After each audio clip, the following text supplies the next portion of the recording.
In also, the name income statement is sometimes substituted with statement of income and expenses, which would be another name for the same statement. And in the nonprofit industries, it's called the statement of activities. But these statements basically give the same information, whether it is in a for-profit or a nonprofit environment. So the income statement basically lets third parties know, let yourself know what your revenues are, what your expenses are, and the difference between the two, which would be considered profit or loss. So there are two major methods by which reporting is done. One is called the cash basis of accounting. And under the cash basis of accounting, sales are recognized when they are paid for, when the money is received. Expenses are recognized when they are actually paid for. That is not always the most realistic picture of your business. If you do sales on credit, if you pay for expenses on credit, the accrual method of accounting is a more realistic method of a picture of your business. Cash basis is a more simplified version, and it's actually the version that is used most often in tax preparation, but it doesn't always reflect the reality. So if you, I'll give you an example of sales. If you sell an item today and you don't receive the money for another 30 days, under the cash basis of accounting, your sales for the period would be zero because you've not received cash. But under the accrual method, when you issue that person a bill, then you recognize the sales at the time you sold that item. So as we go through this, as I'm thinking, if we have questions along the way, please stop me. Please feel free to stop as we go through each section. And I will allow for time at the end for any additional questions. So thus far, any questions? Okay. So those are the two major forms of accounting, cash basis or an accrual basis. So when I look at this particular statement in front of us, I know that this is an accrual basis statement only because of one item, and it's way at the bottom, and we'll talk about it later, but it talks about bad debt. And so under the cash basis of accounting, there would be no such item as bad debt. So in this particular income statement, it is being reported on an accrual basis. Oftentimes, after the word income statement on financial statements, it would state the basis that it is reported on. So it may say income statement accrual basis or income statement cash basis. So let's get into just to jump in there, Leo. Sorry to yeah. interrupt. It's what's really important for business owners. It's deciding which one they want to choose as early as possible because it's very difficult to change from one to the other after several years. Yes, it is. But it is doable. Like there are people who report on an accrual basis, but when it comes to preparing the taxes, and this is something we do internally, we can make the necessary adjustments to convert accrual basis statements to cash basis. But as it relates to your individual businesses and your ability to manage your business, accrual basis would be the preferred method. So with that, we'll begin with the statement, and the statement begins with revenues. So revenues, one form of revenues would be sales. Okay, so In this particular example, we have $250,000 in sales. And so because this is on an accrual basis, it doesn't mean that they collected 250 in cash, but it means that they have sold they have made 250,000 in sales. And so from that, we would want to reduce the sales because this is a retail business. We want to come up with what is the cost of the items that were sold. And so in that next section, which is called cost of goods sold, we are calculating the cost of the items that were sold. So in this particular case, we begin with inventory at the beginning of the year, which was July 1, 2010. And so this entity had 40,000 in inventory on hand at that point. They purchased additional items under the second line of $100,000, and then they had freight costs to add to that of $10,000. So through the year, you could say they had 150,000, adding the 40, the 100, and the 10.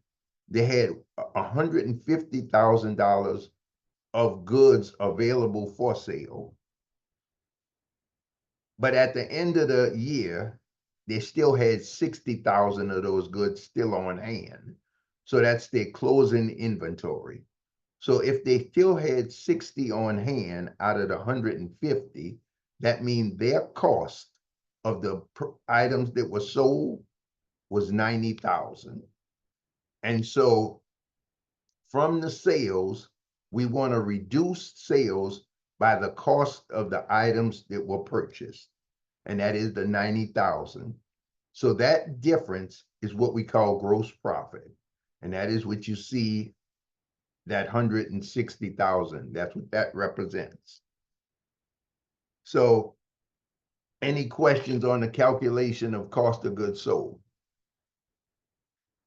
And one of the things I want to point out is that that entire calculation is not always shown in this level of detail on the income statement. It is often done outside the income statement, and the cost of goods sold is shown as a single line item, which would be the 90,000. So you could say the opening inventory down to the ending inventory is oftentimes calculated outside of the income statement, and only the end result, the 90,000, is actually reported in the income statement. And so is it typically retail businesses that have cost of goods sold, or do other types of businesses have a COGS or cost of goods sold? Construction businesses, many businesses, most often service businesses oftentimes do not, but cost of goods sold, and it may not be cost of goods sold, it could be cost of services. So if a plumber went out and did a job, there is a cost of goods sold portion to his job. If he hires individuals, the cost of their labor, the cost of any materials that were purchased on that particular job. So it is basically the cost to complete the sale. So on any business where there is a direct cost related to a particular sale, that is reported as cost of goods sold. So it is not limited to just retail. It is any business where you can identify specific costs related to the sale. And so from our gross profit, we then begin to reduce it by, in this particular instance, this P&L, they are other revenue items that this particular business has in addition to its sales. So we have other income, which is reported after gross profit. One is rent. So apparently this particular retail entity rents space, rents something that they've received $3,000 in rent in the calendar year 2011. In addition to the rent, they also receive commissions of $2,000. And so their total revenue is the gross profit of $160,000 plus the $3,000 for rent and the $2,000 for commission. So their total revenue for the year ended 2000, well, they are a calendar year, I'm sorry, calendar year June 2011 is $165,000. And so from there, we will begin to look at our expense items. And again, these expense items are reported on an accrual basis. So even though they may have not paid for the advertising that you see on line 1 at the end of the year, if they incurred the expense, if they agreed to and received the advertising services, then that 5,000 is recorded at the point that that expense is recognized. So in this particular profit and loss statement, expenses have been categorized. This is not normally necessary for third parties, but it may be for internal purposes that they want to distinguish between selling and distribution expenses from their general and administrative, from their financial expenses. So you see 3 basic categories of expenses here. And so under the selling and distribution expenses, we have advertising, we have public relations, website, and marketing. So those expenses total total 14,500, 5,000 for advertising, 2,000 for public relations, and then website and marketing, 7,500. The next group of expenses relate to the overall operation, the general and administrative expenses. The first expense is called depreciation. Depreciation is an expense that we say is a non-cash outlay. You do not have to expend cash or pay for depreciation. Depreciation is the expensing of a fixed asset over time. And so because I don't have the balance sheet for this entity in front of me, I don't know what that fixed asset would be. But if it, let's for example, say it was building, and building is normally depreciable over 30 years, meaning if we paid $300,000 for a business building, a building that we're using in our business, it would then be depreciable over 30 years. We would be able to deduct 1/30th of it each year, which would be $10,000. So at the time we buy that building for 300,000, we cannot deduct 300,000 at that point. Because it is an asset that has a useful life of more than 1 year, accounting practice, tax law requires that that item be expensed over a specific period of time. So different items have different, what we call useful lives. For that building, the general accepted accounting principles say 30 years. Tax law say 30 years. So that building is then taken 1/30th each year. So in this particular instance, we'll say they have a building that they put in service and they are now deducting 1/30th of it each year. And that is called depreciation. And so that's what you see there right under general and administrative expenses. The next expenses are pretty clear. And what is the expectation when you create a profit and loss statement is that the line items that are used in that statement clearly define what it is we are identifying. So you don't want to use or create a line item that is not generally understood. You want something that anybody who picks up that statement can clearly have an idea of what it is that number represents. So I think we all can clearly understand what electricity is, what the cost of insurance is. It's obvious that they may not own the building. I see that they pay rent expense. So they have rent expense and they have salaries and wages. Uh, and so those are some of the expenses related to their general and administration. And then the last expense we have here is called bad debt.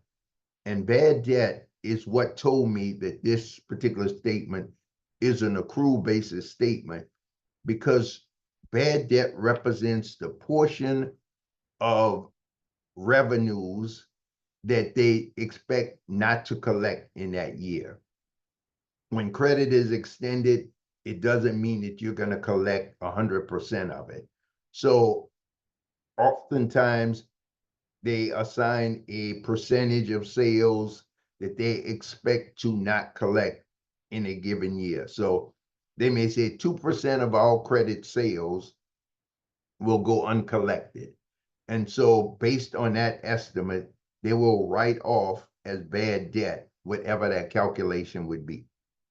And so in this particular case, they anticipate not being able to collect 1,500 of the money that they expended on credit. And so that's a finance expense. And so that goes into their total calculation of expenses. And so the total expenses for this particular business for the year ended June 30th, 2011 is $105,000. And that 105 is going to be subtracted from the total revenue, which is the 165, to give us a net profit of $60,000. And that EBIT is called earnings before income tax. So this 60,000 represents earnings for this particular entity before any tax calculation. So, and most times when presenting to a bank, you may not show a tax calculation. You will stop at net profit before income taxes. So that is basically what this income state speaks to, and the picture that it shows. So this particular business, you can look at it and say that, and I'm about to hit the calculator, 60,000 divided by 250,000. Let's see, 60,000. I'm just trying to figure out the percentage of profit. I'm doing a bad job. 60,000.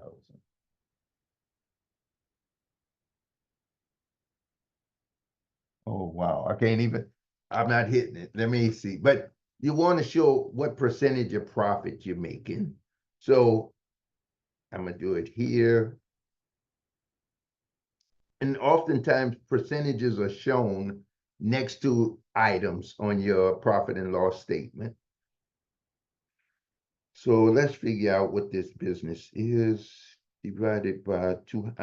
What I'm doing, I am taking that 60,000 and dividing by the total sales, and it is 24% profit that this business generated in that given year. So for every dollar that they had in sales, 24 cents went to profit. The remaining, what it is, 76 cents went to cost, between cost of goods sold and operating expenses. So any questions related to this profit and loss statement?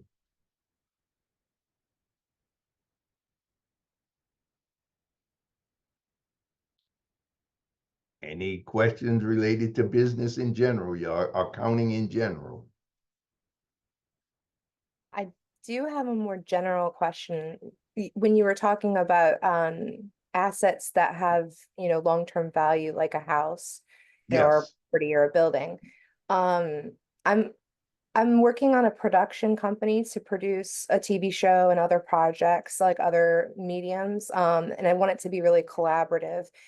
But part of what I want to do is to buy a house to live in and also use as an incubator residency space for both long-term artistic, people in New Orleans, as well as like shorter term visiting artists.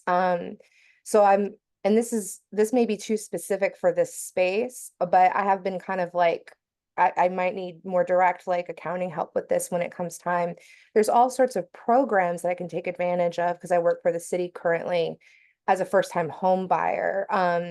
So I'm like, do I go ahead and go through those programs as an individual and buy the house and then like donate it or sell it to the business to get to take advantage of, like, is there a sort of more general answer to that question that might benefit others, I guess, that's not Okay, too. so uh I do believe, and I do work for a first-time homebuyer program, Mhm. and I think that that program comes with a covenant that is going to speak to use of that particular property.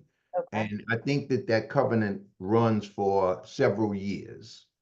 And so it's going to say basically that you have to use it as your primary residence for that period of time. And it may even speak to it being specifically your primary resident. So, Mhm. but they do allow for you to buy duplexes. And so if you use the second side for business purposes, depending on the covenant that you enter into, but Mhm. I think that it's a way to help pay a house note if you can Yeah. generate income in addition to what you are earning to help pay for a house. So I don't think it's a bad idea. Yeah, Thank you. I appreciate that. sure.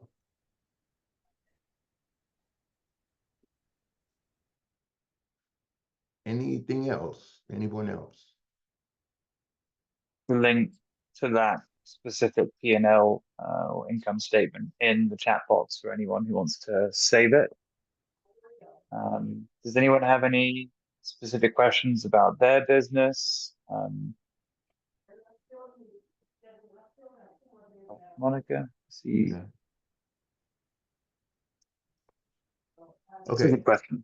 I got the question. The question basically it speaks to the year, the time frame in which you, I guess, set up your business.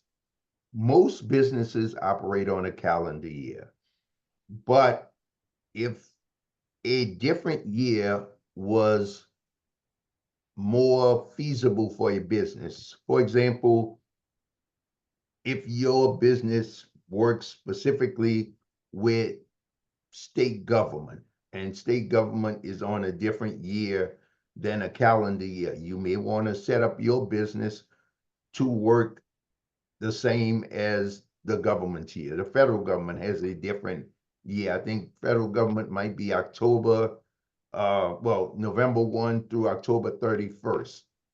So I would say there's no true benefit to having one year over the other.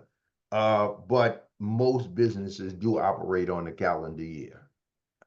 But you have the option to report on basically any period of time that you choose to report. The only thing is you have to be consistent. You can't begin reporting on a calendar year and then opt to do differently thereafter. But one of the things I also wanted to say about this particular statement is that you can report on any period of time. You're not limited to reporting on a year. So some people choose to look at their profit and loss on a biweekly basis. You say, how much did I earn and how much did it cost me over the last 2 weeks or over the last month or the last quarter? And the more current your financial statements are, the better your business decisions. If you do have a problem in your business, your expenses are running high, your cost of goods is running high. If you don't recognize it early on, then that problem will continue possibly all the way till year end if you wait to compile your financials at year end. But to the extent you can recognize it in a month, in a given month, then you can work to solve that problem early on and possibly not have it affect your operations for the remainder of the year.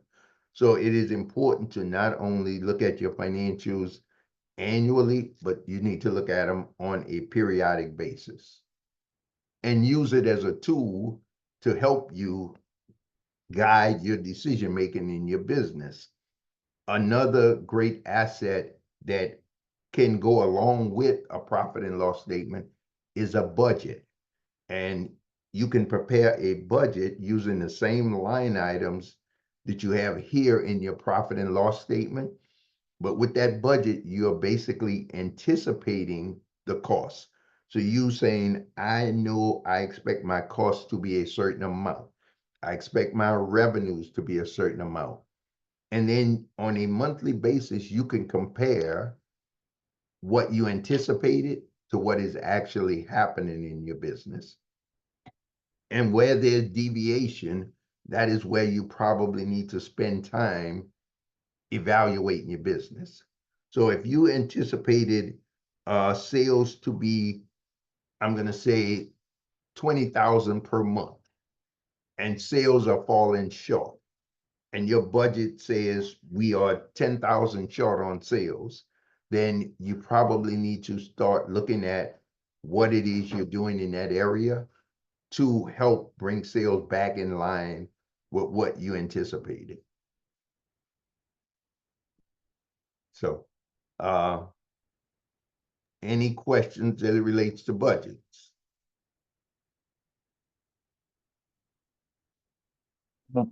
If you have a question about, a specific question about your business taxes, I do connect a lot of people in the program to Leo throughout the year. If something comes up, please let me know.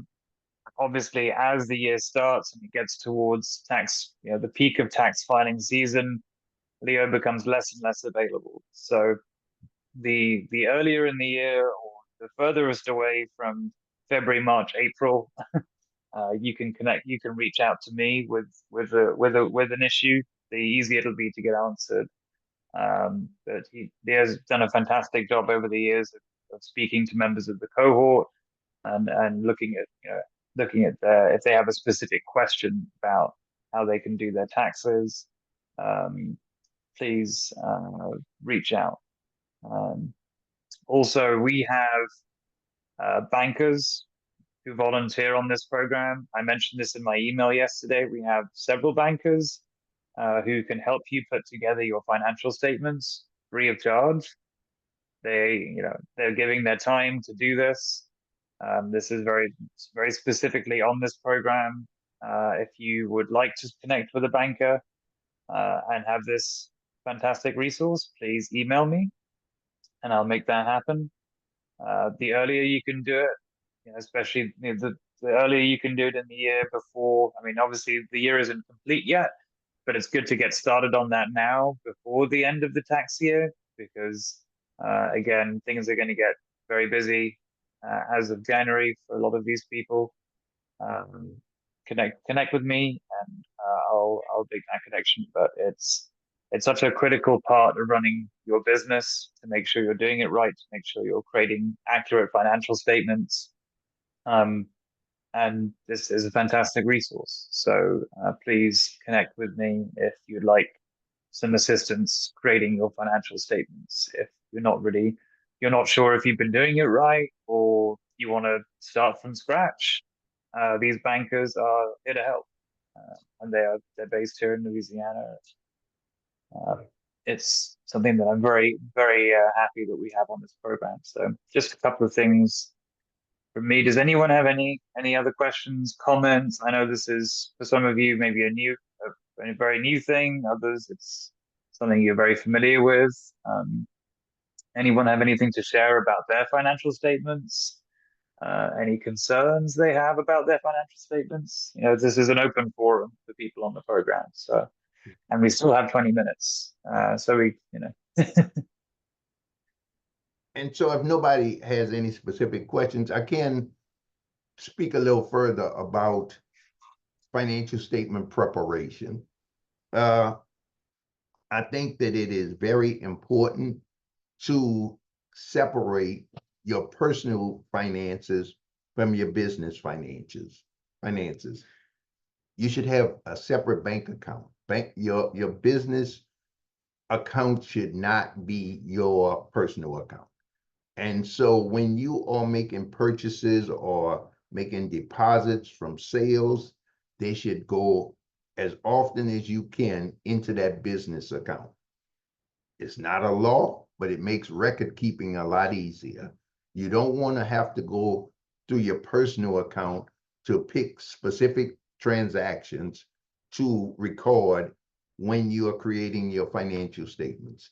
To the extent you have one credit card that you use for the business, one bank statement, then you are basically creating your financial statements from those documents. A large part of your financials are able to come from just your bank statement and your credit card statement.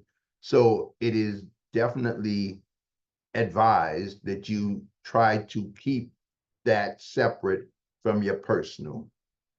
Also, in addition to that, you need to be able to keep proper documentation of your expenses. So to pay for an expense via your credit card, and you see a entry on your credit card that speaks to what, or that you paid a particular vendor, for tax purposes, that is not considered adequate documentation. You need that entry showing that you paid it, but in addition to that, you need a receipt. And so part of your record keeping needs to be to gather and maintain receipts. The receipt shows specifically what you paid for. So I always use Walmart as an example. So if you went into Walmart and bought office supplies and you did not maintain the receipt, when the IRS looks at the entry on your bank statement that shows you paid Walmart, they cannot clearly recognize what it is you purchased at Walmart, whether it was a personal item or was it a business related item. So it is important to not only keep your bank statements, your credit card statements, but you also need to maintain receipts. You need to have a sufficient filing system that allows you to retrieve that documentation very easily. Some people choose to file alphabetically, some choose to file by date, and there is no rule of thumb in how you choose to file. But it needs to be a system that allows you to easily retrieve whatever document it is you're looking for. And with software today, you can scan documents and put them in folders, so you don't actually have to have the hard copy. And I see a question here. And how long should, I lost the question. How long should you keep these documents, I think was the question. Did you Yeah, see the so question? the hard copy receipts, I am notorious for throwing everything away. So how long should you be keeping those? Like, Okay, if so taxes have been filed, how long should I hold on to that still? 7 years. 7 years from the time the return is filed. Okay. Yes. And it Okay. is advisable that you do properly dispose of those documents. Basically, like here we use the company ShredX that we call in and they come and get documents and they give us a certificate because you want to properly dispose of that information. So whatever it is, especially client, like we have client information here. And so if you're handling information that is, I guess, could be troublesome if it got in the wrong person's hands, you want to make sure that you properly dispose of it at that point. In addition to that, I think that for a lot of businesses, they don't actually take the time to analyze and to budget. But this is a great time of year to start thinking about your plans for the next calendar year. And so to go into the year with a budget is very helpful in guiding your business to some level of success going into the year. If you just wing it, I'll say, and don't have a plan, you can go to work every day and work hard, but you're not guiding your business to a specific point. That budget is your guide to get you to from where you are today to a different point. And so not that you're going to hit the mark 100% of the time, but it at least serves as a guide to help you get to that particular point. So I recommend that you take the time and actually get information as it relates to doing a budget and actually work to put a budget in place as before you go into the calendar year 2025. Anything else?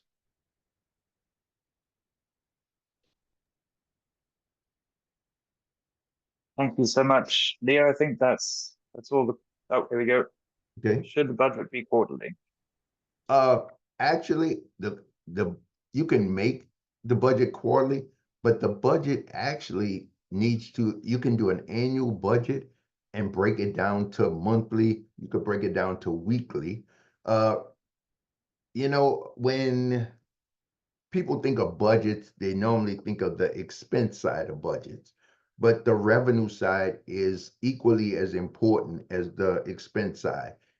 Every business owner should have a number in their head to speak to how much in sales I need to generate per day, per week, per month in order to, at a minimum, break even. So if you don't know that number, you need to figure that number out. You got to say that my expenses come to this amount per month. So in order for me to break even, my sales have to be X amount, but you need to know that number. And if you are not meeting that number, certainly you could talk about reducing expenses, but you can only reduce expenses so far and still have a business. You have to generate the revenue necessary to meet the expenses of that business. So certainly a quarterly budget is great and to look at it quarterly. But again, I think that if you do a quarterly budget, it probably is not too difficult to divide it by 3 and look at that budget on a monthly basis.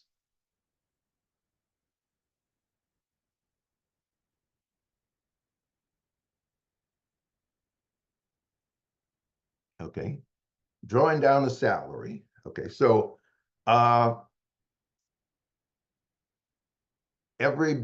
want to say every business owner would love to draw down a salary. And for some businesses, that is a lot easier than others. But I want to say when you set up your budget, you want to be realistic. And if that business is at a point where you can't draw down the salary, then I think you can drain your business if you're pulling money off that business that is needed to further grow that business. So I think there's a time when you can draw a salary. And for some businesses from day one, if you have the funding available, then and you are able to produce the adequate number of sales, amount of sales, then certainly you could draw down a salary immediately. But that's not always the case. Some people have to work a job and to meet their personal expenses and possibly fund the business. So they're not able to initially draw salary. But I think you should be working to structure your business to say that, no, I can't draw a salary this particular year.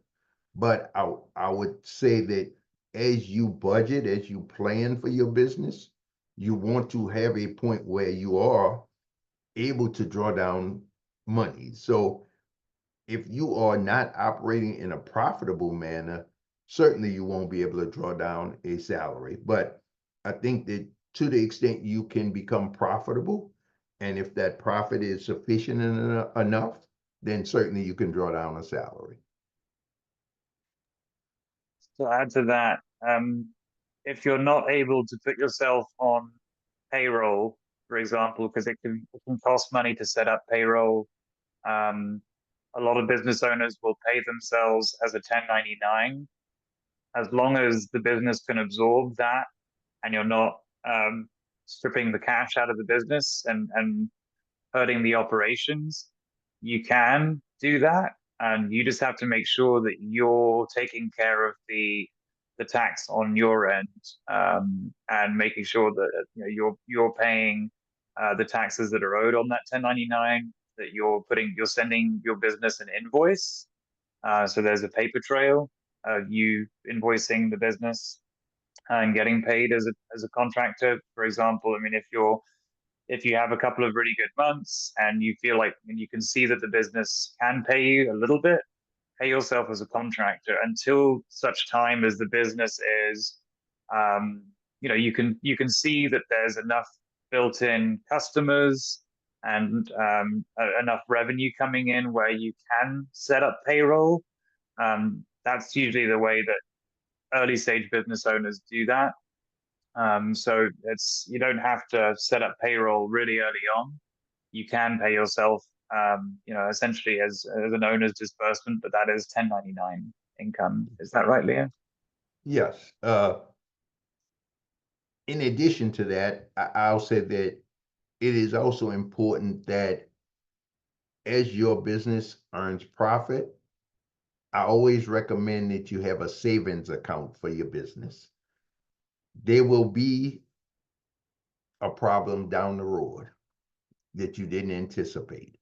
And so to the extent you can save money in an account that is for that business, when that problem does occur, you may not have 100% of what it takes to resolve that problem, but to the extent you have some funds to contribute to that problem, it's less you have to borrow or seek some other source for to get that problem solved. So throughout your business and as your business grow, your problems become larger.